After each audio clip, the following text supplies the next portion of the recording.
Hey everyone, welcome back to the channel. In this tutorial, I'll show you how to import a 3D model into Godot using an OBJ file. Before we open Godot, let's check our model files.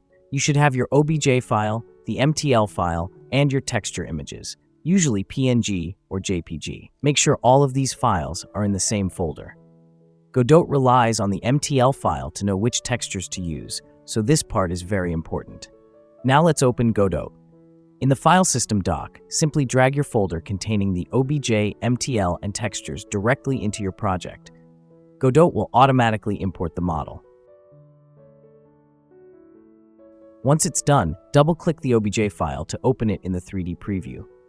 If everything is set up correctly, your model should already have materials applied.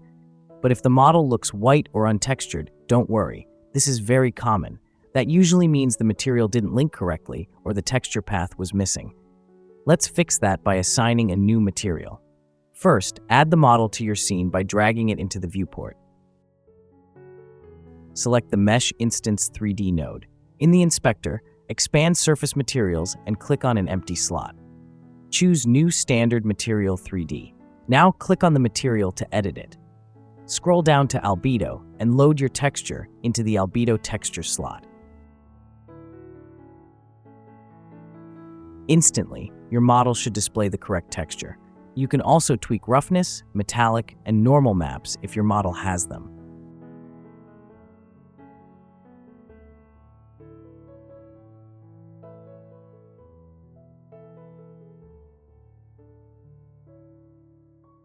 And that's it. You've successfully imported an OBJ model into Godot and applied materials correctly.